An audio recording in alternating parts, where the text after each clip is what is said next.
We've known each other, I think, I was trying to work it out, I think about 15 years or so since we first met. I think it's a bit longer than that, Miles. It may well be. And we've It's definitely pushing got 20, yeah. we've got a lot more grey hair than when we first met in Shoreditch, when Shoreditch was the cool part of town. Jim has definitely been at the forefront of technology and the internet. Jim will, yeah, he's going like, really. Jim will give you probably a detailed rundown of his CV, but I do know that he did the first Bang & Olufsen website way back when. And I do remember you doing a very interactive agent provocateur website. I don't know why I remember that one in particularly, Jim, but yeah, I mean, hey. Now, Jim is the co-founder of InkDrop, and he's the co-founder with Jonathan Hunt. And InkDrop is a data-driven naming agency. They've developed a system that uses established brands to find the right name for your company, product, or service. I read that, Jim. I was looking down because I was making sure that I got it right. Okay, which I did. Jim, would you like just to give a little synopsis to our viewers as to who you are and what you do, love? Yeah, well, I think there's a couple of people who've already popped up on the chat who I recognise. So most people know that I've got 25 years working in the branding business, like predominantly in digital. But over the years, I've done my kind of fair share of naming. And I always thought naming was the most difficult part of any branding process. But it was also, it's the most fundamental, and it's kind of highly emotional. And we don't like emotions in the digital world. We want to get rid of those, make it as rational as possible. So over the last 20 years, originally with a guy called Sean Winstanley, developed a very systematic process for coming up with brand names. And over the last 3 years, Jonathan and I have kind of focused on refining that process and turning it into a tool. And the tool's called NameDeck, and I'm going to be talking to you a little bit about the properties that drive good names and how our tool can help you come up with a good name yourself. The whole point is trying to turn names into data, you know, and solving them in a rational, kind of systematic way, rather than just having a few beers, going down the pub, and coming up with a name that you think sticks, which sometimes works, but more often than not doesn't. Jim, thank you very much. I'm just looking in the chat. I feel we're going to get a bit of abuse today from people that know us both. Steve Shaw says that, wow, this is hosted by Richard Gere and Buddy Holly. Like, I don't know whether to be offended or not. Thank you. Thank you, Steve. If you do know us in person, please feel free to text us inappropriately during this live, or if you're local to us, knock on our door, ring our doorbell, right? Interrupt us. Jim, are you feeling ready? We've got a little synopsis on the top of the screen here. We're going to give three main subject matters, I suppose, today. Tip number 1 is going to be all about semantics. Tip number 2 is going to be about sonics. And tip number 3 is going to be about sound symbolism. Now, Jim's got a deck which he's going to go through. We do want to keep this as interactive as possible. And because there's 2 of us today, I can look to answer some questions, or at least read some questions from the chat live, as it were, and put them to Jim. So please feel free to put any questions you've got within the chat. Maybe specifically around semantics now when he talks about it, and we'll try and address those in between each subject. So, Jim, are you ready, sir? I'm as ready as I'm ever going to be. Right, here we go. Wow, look at that. Over to you, Jim. InkDrop. So InkDrop's the name of the company. And if we use that as a reference point, talk about that name. These are a load of the properties of that name. Obviously, it's 7 characters, it's 2 syllables, it's a compound noun. You might work out I'm going around clockwise from 9 o'clock. It's a misspell. We've got a Q in there to make it stand out. And it's a metaphor. Obviously, we don't produce ink drops, we produce names, but it's kind of indicative of what we do. It's got an onomatopoeia in there, like everybody likes an onomatopoeia. It's a co-location, which means that ink and drop are two words that we might expect to see next to each other. Ink and drop are both short vowels, so it's quick to say. Drop is a closed syllable. The vowel is bracketed by the dr and the p, the consonants. And it's got a bit of a blout reduplication going on, Mars, which we all like. So if you think about it, we never say hop hip or tock tick, it's tick tock and hip hop. There's a kind of rhyme to it. And ink drop follows that, a blout reduplication rule. P's and T's are like, and K's are like plosives. They're quite precise phonemes to say, etc., etc., etc. There's all of these data points around ink drop that we can tag the name with. And because we can tag the name with those data points, it means that we can assess names rationally and even using computers rather than just going down the pub and having a couple of drinks and kind of dream up a name. So the whole point is every single brand name can be analysed across hundreds of data points, and that's what we've tried to do across our name deck database. And that name deck database has been turned into a set of cards, and we use these cards in a workshop type environment to try and get to the nub of the properties of a name that will be optimal for any particular brand. That was made by a company called Quietly Studios, by the way, great little design agency. Dan Calderwood's at the helm, with a little bit of help from Chris Holt and Nick Proctor. Thank you very much, guys. Right, tip 1, semantics. So semantics is all about the meaning of words and phrases.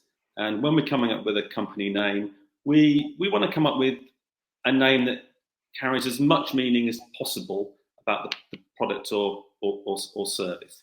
But that doesn't necessarily mean that it has to be descriptive. So for example, the two most valuable brands in the world, Apple and Amazon, neither of those names describe what they do. They're metaphors.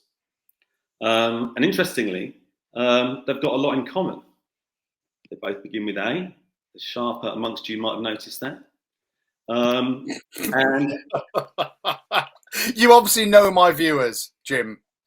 And this is what the back of the cars look like. There's a little bit, you've got the top, you've got the name, and then you've got the word class underneath that, a little bit of an anecdote of where the name came from.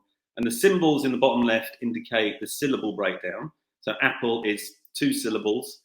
They're short vowels, so that's why the symbols are white. And circle indicates open, square indicates closed, and the D's and reverse D's are somewhere in between. And the pattern at the bottom looks a bit like an M. That means it's a metaphor. But moving away from the cards, like Apple and Amazon, I think it's quite interesting that they both begin with the letter A and they both use short vowels. And what's the third most valuable company in the world, Miles? Oh, don't put me on the spot. It's got to be something like Alibaba. Well, that's number 7, actually. I'm glad you mentioned Alibaba. Right. I was looking for an A. I was looking basically for an A. Yeah, so the third biggest brand in the world, or most valuable brand in the world, is Google. And what have Google rebranded as? Alphabet. The holding company's Alphabet. Okay. And I don't think it's a coincidence that Apple, Amazon, and Alphabet, 3 most valuable brands in the world, all start with the letter A. And it's a bit simplistic. And Apple, they deliberately came up with a name beginning with A because they wanted to be ahead of Atari in the phone book. And obviously, being ahead of a company in the phone book is not as important anymore. But still, other things being equal, if companies are listed anywhere, they're listed alphabetically. And stock listings in particular. So, I would say, 4 out of the top 7 companies, short vowels, beginning with A, I think there's something in that. And what we're trying to indicate here, there's patterns. And what we're trying to do is kind of understand those patterns that exist within names analyze them and reproduce them. And I'm not trying to say that, you know, if you come up with a name beginning with A and use short vowels, you're going to be a hugely successful company.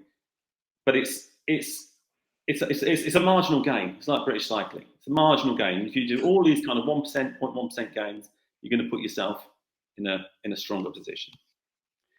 And in terms of meaning, they're metaphors, aren't they? So Apple is all about being kind of simple and clean and crisp and fresh. And Amazon is about, you know, the size of the network.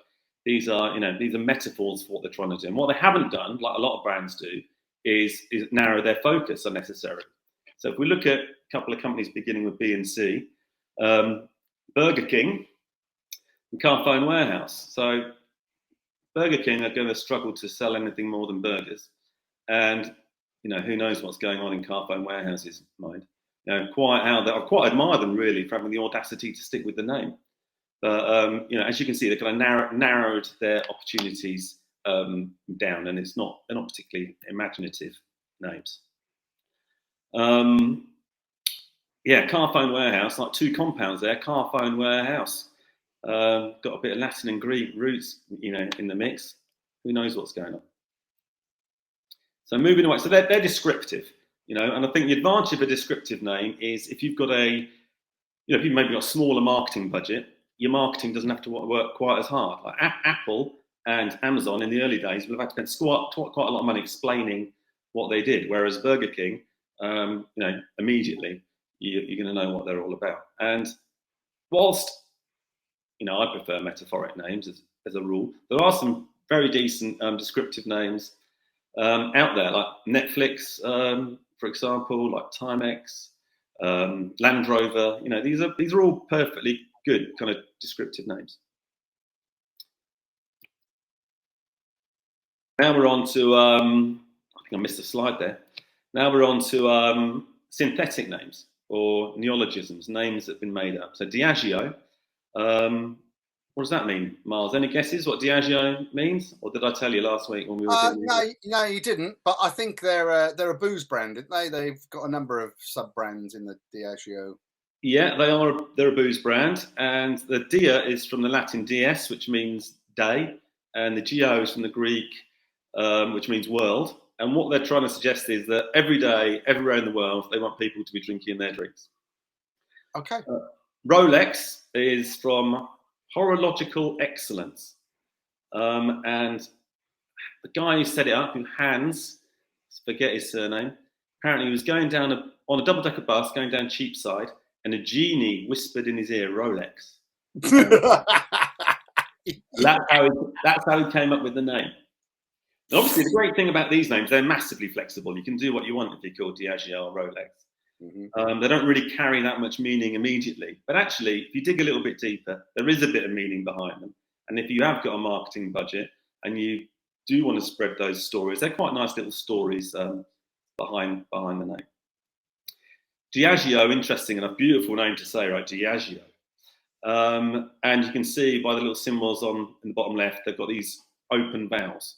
I think those open vowels are quite interesting. We're going to talk about them later when we talk about the sonics. Now, the final category of names we're going to talk about is eponymous names. And eponymous, they don't have to be boring. They don't have to be like the Sainsbury's and the Fortnum & Masons and the Procter & Gamble's of this world. Like Danone, Spanish company, the guy who set it up was selling yogurts. His first son was called Daniel. And what do you know? Danone was the name he came up with, which is kind of like, you know, mildly interesting. And then Stetson, that's also it's an eponymous name.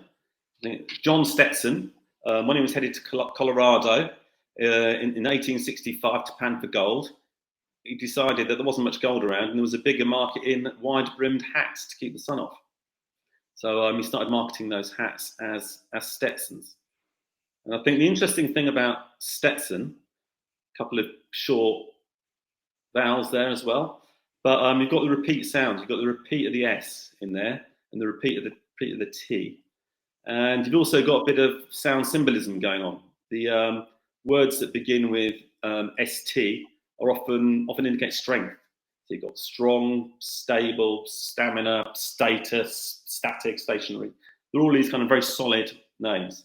And I think, a Stetson is going to appeals to the strong men, right? So I think there's a little bit of sound symbolism going on there as well.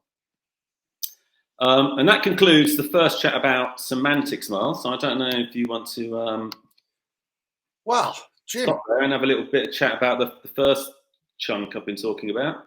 Yeah, I've been quite quiet because it's absolutely fascinating. We've had a flurry of people sort of engaging on the chat, which is really nice.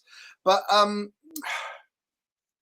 Jim, for me, it seems like you know the backstory of most things, or maybe some of our viewers need to ask, hey Jim, do you know where the origins came from this particular brand name? And I just feel like you'd be able to reel off a story. That sounds like a different podcast, Miles. Yeah, but yeah, testy, yeah. What do you think, Jim? Do you think that the storytelling part is just as important? I mean, that's what we do as marketeers, right? I think it is really important to have a story by the name behind the name, and it's because I think the value of a name in the first instance is kind of to mobilise and enthuse and motivate the internal stakeholders. And if there's a good story behind the name, something they believe in and something they can stand for, it gets everybody kind of moving in the right direction. It kind of can establish or help establish the culture of a company. So I think having a good reason for a name and a kind of clever little story or a smart story behind it, I think can only be a good thing. Stephen Shaw just wrote, and Stephen. All right, Steve. Yeah, well, yeah, maybe Steve was involved. Steve might have been involved in the early days of coming up with the system. Let's give him some credit. Yes, he'll take it anyway. Yeah. He's into most stuff. You put it out there for offering. I'm sure he'll take it. I'm sure he's laughing away wherever he is in the country. Okay, super. Well, please feel free to put your comments in the chat, and for tip number 2, we'll have a little segue and we can sort of discuss them. A lot of people are sort of agreeing with you here.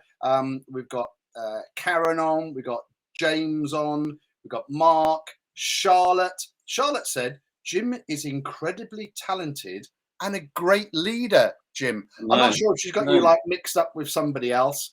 Anna's on. Hi, Anna. Danny's on. He said he totally agrees. He looked into that when he was coming up with the name of his company. Oh, Luigi's on as well. Yeah, and Charlotte loves an emoji, laughy cry face. We're obviously you're obviously in the right spot there, Jim. Right, okay, let's crack on. Here we go. Seamless today. It's seamless the way this is moving. So Sonics. What a name sounds like is the next thing we're going to be talking about. Again, using the existing brand names as examples. Look at that, Coca-Cola. It's just beautiful, isn't it? It's I'm getting a bit of cognitive dissonance though when I look at it and I see it in orange, and especially when I see PayPal in red. But the cards are color coded by sector. Food and beverages are orange. Services are red. Okay. But Coca-Cola and PayPal, there's something going on there, Mr. Miles Marketing, that you might have noticed. Well, it's the repetition of it sort of flows off the tongue, right? Coca-Cola, PayPal, Miles Marketing, I'm guessing. Yeah, exactly. And you've got loads of brands that do that, kind of Best Buy, Cost Cutter, Dunkin' Donuts, Krispy Kreme, Monster Munch, PowerPoint. There's loads of brands that kind of use alliteration to aid memorability. And it doesn't just have to be about the first letter of each word. You can have kind of rhymes and alliteration like within words and kind of more subtle cases, and they might be more appropriate for more serious brands. But if we just have a look at Coca-Cola, then look at the symbols. They're open syllables, and they're kind of all, I don't know how a linguist would describe it, but they're open at the back end of the syllable. So co, ca, co, la. and you've got a long vowel and a short vowel followed by a long vowel and a short vowel. There's a rhythm to the name, which we're calling cadence, that just makes it a beautiful thing to say. And Coca-Cola as well, actually, was the name came from the accountant. The FD was the person who came up with the name Coca-Cola, which just demonstrates that creativity can come from anywhere. And PayPal, interestingly enough, they kind of mix up the kind of short and long vowels as well, which gives it a nice little bit of rhythm. But I talked about the alliteration or the rhymes not having to be as obvious as that, and with more serious brands, you can perhaps use some kind of subtler rhymes and alliteration. I think these are two good examples. So Bluetooth, you've got the oo in blue and the oo in tooth, and then MasterCard, obviously you've got the R in master and the R in card. So they still aid memorability, but they're not quite as whimsical as the Monster Munches and hula hoops of this world. The other interesting thing that I'm just going to mention about MasterCard is that MasterCard, the word master is a special kind of noun. It's a gerund, and a gerund is a noun that is both a noun and a verb. So you can have a master, and you can also master something. So those nouns, I think nouns tend to work the hardest, but gerunds, nouns are also verbs. Have got a little bit more oomph to them. They've got something a bit more dynamic about a gerund. So I think that's another reason why MasterCard works. Wow. And also these kind of like, the symbols are coloured in the bottom left, and you can see that they're long vowels. And I think those longer vowels work better for kind of more serious, bigger companies. Kind of small, fast kind of things are generally kind of use short vowels, whereas kind of more steady, corporate, reliable stuff tends to use long vowels. You buying this, Mars? I'm transfixed, Jim. And also, I want to say as well, obviously, all of this is they're indicators, they are signals, they're relatively weak signals, but kind of collectively, I think they actually can add up to something significant. Mm.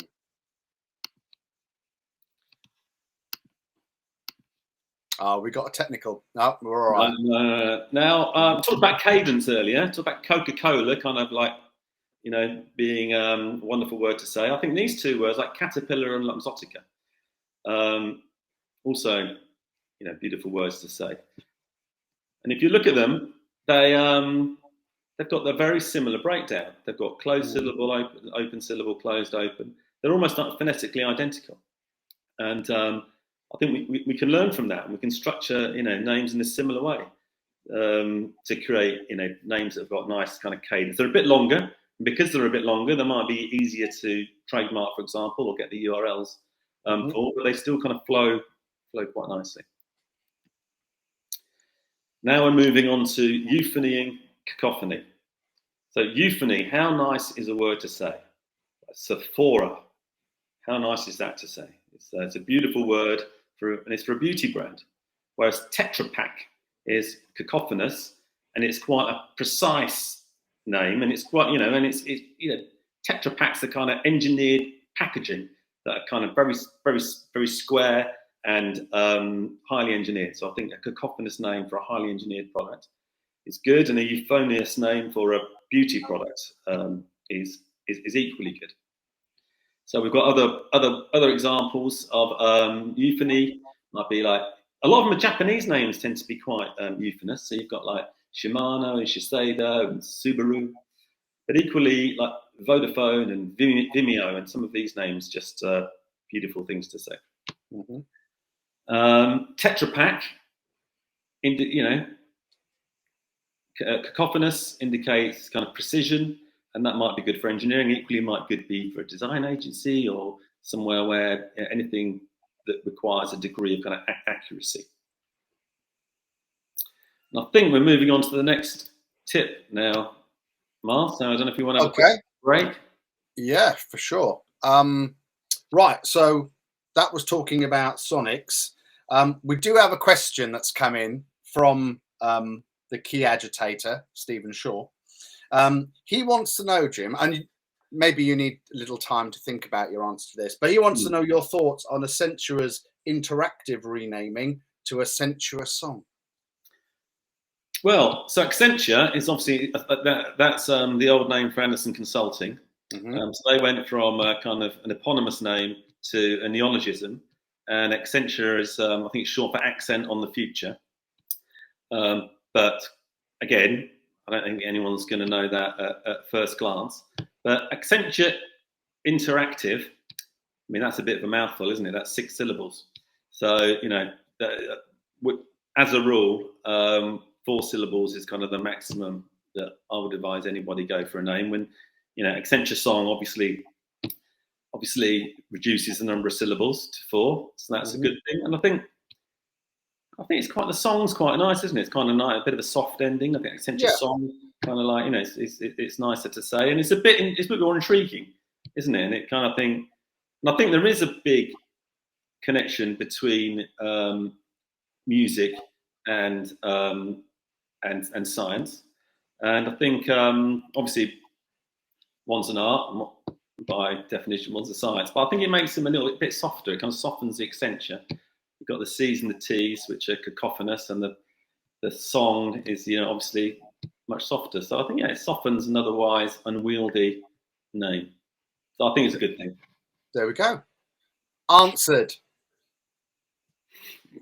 Yeah, I mean, I think that the for me, the part of the Sonics bit was the cadence bit, and certainly when, I mean, it didn't take me very long to think up my company name, but I have had some fun with it when I have been introducing myself, or perhaps doing a little sort of elevator pitch within networking events, where I have sort of said, Miles Marketing, we make marketing memorable.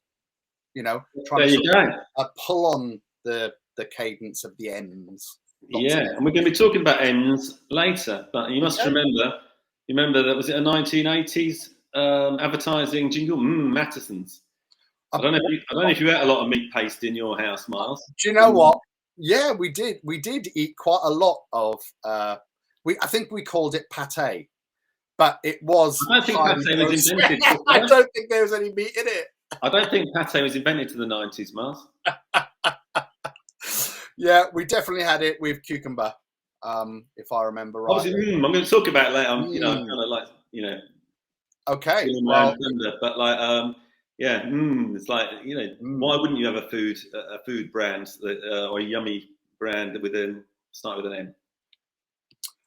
Jim, this is going very smoothly. Let's move on to tip number 3. Sound symbolism. Now we can have a lot of fun with sound symbolism, if it hasn't been fun already. So the first thing we're talking about is fricatives, right? And there's 26. You say what? Fricatives. So there's 26 letters in the alphabet, but there's 44 phonemes. So for example, the vowels, we talked about short and long vowels. The letter A can be an A or an A. So there's more phonemes than there are letters in the alphabet. And they're grouped into 8 groups, and S's, Z's, F's and V's are fricatives. And they are all sounds that you make by blowing air through your teeth.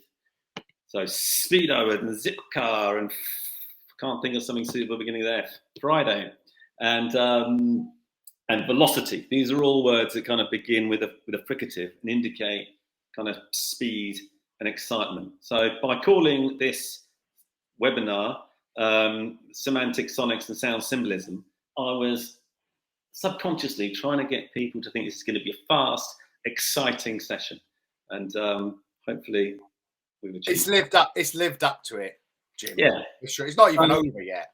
So I don't think it's a coincidence that, you know, like the word speed and zip both start with fricatives, right? So obviously they make it, you know, if you know, swimwear, which presumably you want people to swim faster in, beginning with an S, I think makes sense, and equally a car, you know, service where you want people to be able to nip around. It kind of makes sense to have it beginning with a Z. Other words or other brand names that are to do with fricatives. Well, you've got Zoom, for example, like FedEx. You know, these are all words that kind of have those S's and Z's and F's and V's in them that kind of indicate speed. So if speed is something you want to incorporate in your branding, perhaps consider a fricative. Now, there's been an experiment, and it's called Boobakiki, right? And it's been. Jim, I think you're just making words up now. And it's been. Well, I didn't make them up, but somebody did, right? And it's been an experiment that's been repeated many times, right? And what they do is they show people like a big kind of round blobby shape, and they say, is that a booba or a kiki? And 95% of people say it's a booba. And then they'll show somebody kind of a small star shape and say, is that a booba or a kiki? And 95% of people will go for kiki. So there's definitely an association with how something sounds to what it looks like. So consequently, kind of Fitbit makes sense. That's a kind of a small device, whereas Google, it's a massive service with loads of results. So it kind of makes sense that they're kind of using those letters and those sounds to kind of generate those names. Now I'm going to talk about plosives. So these are a different group of phonemes: P's, T's, K's, and PTs, K's. Yep. And they're your voiceless plosives, and then you've got your voiced plosives, which are your BGs and Ds. And if we talk about the voiceless ones, which are the P's, the T's, and the K's, they're very precise sounds to make. So, Pentax, precision is quite important for a camera. Tipex, precision is quite important for liquid paper. So it makes total sense that they've got all of those, those plosives within the name. And of course, if you want something small and fast, then you would use both small, fast, and precise. Then you would use plosives and a fricative. I'm going deep down the rabbit hole now, aren't I? I am. I can tell by the chat though you haven't lost our audience, Jim. So please. Well, that's good, because I'm going to go deeper into the rabbit hole. So we talked about Marmite. Well, we didn't talk about Marmite. We talked about Mars marketing being yummy. Marmite and M&Ms. The fact that they've got these M's in there are, I think, quite useful devices, given that they're kind of food products. Now I'm going to talk about something which is, there's a little bit of debate about, but I think there's definitely something in it. So the letter combination, the blend of consonants CR, cr, often indicates that something is broken. So you've got crush and crack and crumble and crunch and crisp and crease. CR is often associated with things that are slightly broken, which might be a decent name for a charity, but possibly not a good name for a crayon. Then you think, why would they call themselves a name? Why are crayons got CR in them? Because crayons aren't notoriously fragile or broken. And it's because it comes from the French for chalk, which is, I think you say it cry, I'm not sure, and chalk, of course, chalk is crumbly. So, there's these hidden meanings that we're not always aware of that exists within certain letter combinations. And one of them, there's a whole load of them, but I'm just going to talk about half a dozen or so. And one of them is the letter CR. The next one I'm going to talk about is GL, and the letters GL often are to do with light. So like glisten, glass, glimmer, glitter. These are all words that start with GL and to do with light.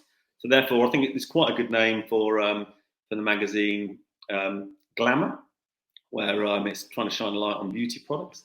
And obviously, Glassdoor is all about transparency. So works well for those guys too. Now, this is a good one. Gr. You've got your grim, gruff, growl, grunts, and grubby brands beginning with GR. No disrespect to Greggs. I had a delicious Greggs the other day, but there is something a bit grubby about it. Actually, Greggs is it's a Scottish name. I think it's from the McGregor clan. And Grolsch is from the town of Groll. But again, something a bit grimy about a lager, but also something I enjoy. Both eponymous names. Actually, in the case of Grolsch, it's toponymous. It's named after a place rather than a person. Str. Words that begin with STR often denote something that's kind of long, like a street or a stream or a string or a strip or a stripe or a strap. You know, they all begin with Stra. So I think Strava is quite a good name for a running app that tracks your runs, which presumably bettors do a longer run than a shorter one. And Strepsils is from the Streptococcus bacteria itself, which is kind of long and thin. And I think it's only in certain circumstances you'd want to name yourself after a bacteria. But Strepsils is perhaps one of those cases. Right, I think this might be my final slide. Everybody will be pleased to know. These elements of sound symbolism, they don't have to be at the front of a word. Kind of maybe goes without saying. But this is just an example. The double TER at the end indicates repetition. So you've got chatter and clatter and flutter and splutter and those kind of words. And obviously quite appropriate for Twitter. And also good for cost cutter, you know, indicating that this is cutting costs is something they do repeatedly. So I think there are these hidden little meanings of combinations of letters that you can embed within a name, and they're not going to make that, you know, a huge difference to whether you're a successful company or not. But it's just another 1% that you can inject into your name to convey a little bit more meaning and make a bit of a better story around your brand, product, or service. And they're all in this wonderful deck of cards that I'm looking to flog. So if anybody wants one, drop me a line. We were waiting for the hook at the end. There you go. That's my email address. Drop me a line if you want to hear more. Particularly if you want a brand name. Jonathan and I kind of run some highly informative and engaging and entertaining workshops, looking at using those cards as the basis of the workshop. And what you end up with is a very tight brief about the type of name you want to create. And you end up saying, okay, I want a 2-syllable metaphoric name that maybe uses these types of letters, maybe references the scientific world. And you end up with a tighter brief. So rather than just being able to, you know, plucking a name from anywhere, you've got a little idea of the direction of travel. Wow. Jim, thank you very much indeed. I mean, you know, I think this is possibly quite accurate that you've just touched on the tip of what you can bring to a brand name. I mean, you know, I think you could talk for hours on it, and I know within your workshops that you do around Name Deck, you really do sort of go down that rabbit hole and really pull out from the client exactly what it is that they're looking to achieve for their brand name, their product, or their service. I'm very rarely quiet. I'm lost for words. There was a lot of long words on there that I've made note of, and I will be looking them up later on. But we do have, it's been a very active chat today, Jim. So we do have some more questions that have come in, if that's okay. So Nick Duntle, do you know Nick? No. Yeah, Nick. Yeah. He has asked, does the digital age mean that the sound of a name is less important than before? And it's more important how it looks, or can have a simple icon created for it. So basically, in this new digital age, is the name that important, or can we just use a logo or a sign? I think a name, I don't think it's probably any more or less important than it was. But what I would say is, because there's so many more brands out there at your fingertips, it's more important to stand out. So I think you've got to work harder creating a name. Because when you're creating a name, you want to create a name that kind of embodies a message. It tries to get across as much meaning as possible, relevant to your brand. You want it to stand out and be noticed, and then you want it to be memorable.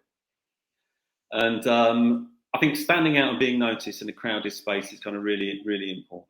And the fact that loads of URLs have gone, it's very difficult to get a unique name across all the social media handles. So Inkdrop, using a misspell for the Q, enables us to get the .com and all the social media handles, which is obviously great. So I think misspells definitely help. Iconic letters help, and if you can combine the two, like Q's, and I would say is an iconic letters with the high Scrabble scores. It's good to good to wedge those into your name. But I wouldn't say they're any less or more important. But I think certainly the structure of a name has changed. Yeah, and I think we're definitely focused more towards the digital sort of landscape these days. But I think it's also important just to remember that we still function in real life as well. So, thinking about just general networking when you're meeting your friends, families and colleagues, and about how you're relaying your interaction with a certain brand. It's not all about being digital, if you like. Still search is a massive driver of traffic, isn't it? And obviously search is still text-based as it stands, or mainly text-based, isn't it? Mm-hmm.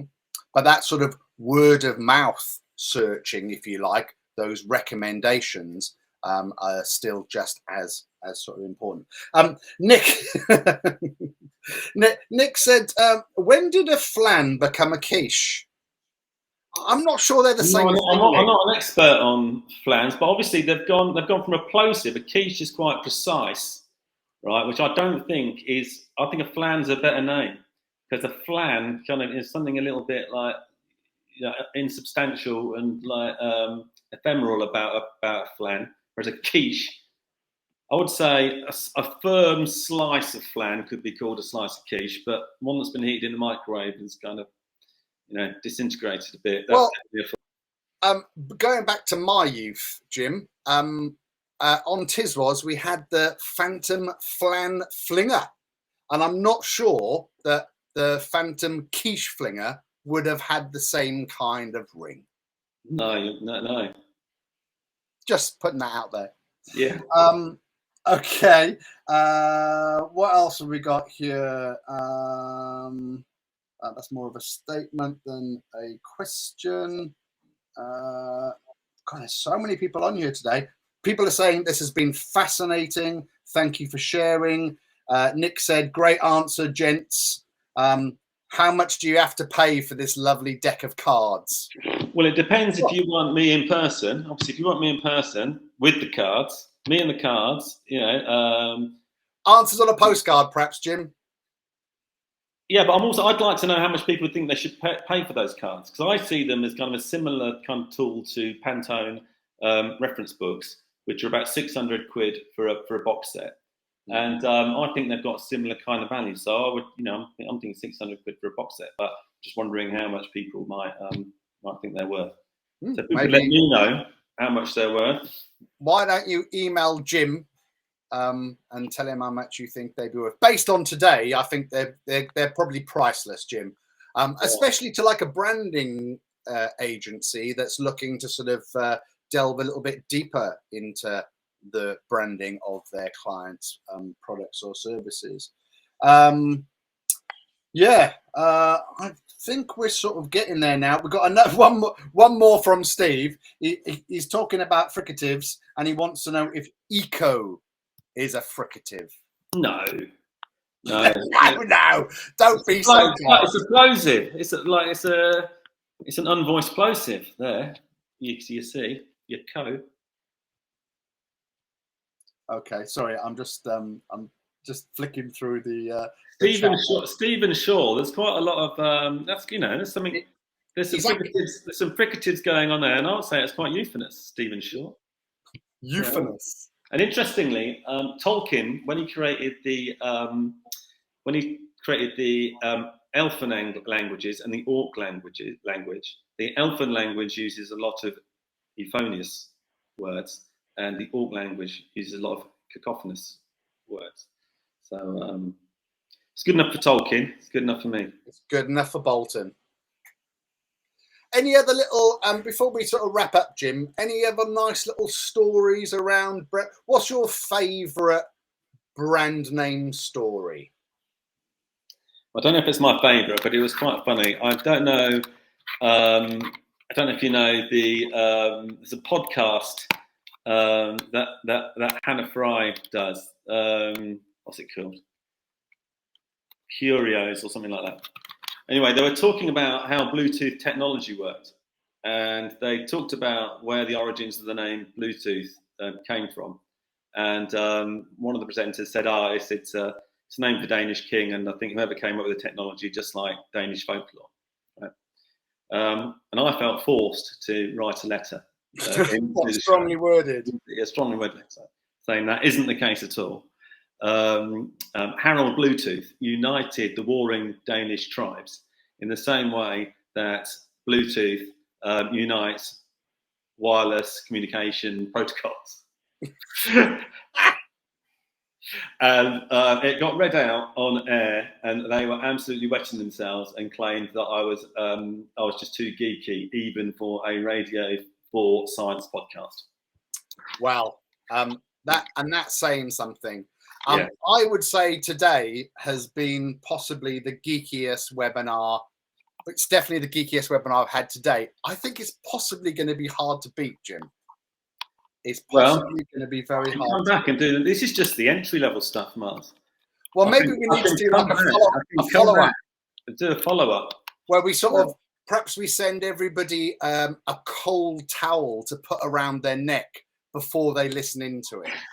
Yeah, because like some of these things have absolutely blown my mind today.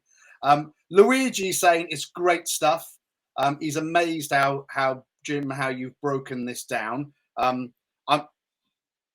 just going to put it out there. Maybe Jonathan Hunt has had something to do with this. Jim, are you going to give him any credit? Yeah, Jonathan. Yeah. So what's happened over the last 3 years is that actually we've started to move this from being a card-based system to being a bit of software. And this is serendipitous. Like Luigi has just asked in the chat, do you have any plans to create a digital version of the cards? Yeah, Luigi's a plant. Yeah. So and we were Jonathan and I actually over lockdown we applied to Innovate UK and we actually got a grant to convert the system into a bit of software. Because essentially what we've done is we've identified the properties of successful brand names. And if you've identified the properties of brand names, of successful brand names, you can kind of enter any brand name in and kind of score it and come up with an idea about how likely it is to be a good name. And then when you've got those properties, equally, you can use natural language processing to create names that match those properties. So we are working on a bit of AI software that's going to deliver brand names based on these set of properties. And we're looking for probably going to launch the alpha version a bit later in the year, but we're not very far away. Okay. So are you looking for testers? So we've already tested 800,000 brand names and created a training set based on that. But when it goes live, it's going to be a free service when it goes live initially. And yeah, we will be looking for as many people as possible to use it, so we can work out what type of names people are shortlisting, and what type of names, what properties of names exist that we haven't spotted today. And we're hoping that kind of machine learning can help us improve that.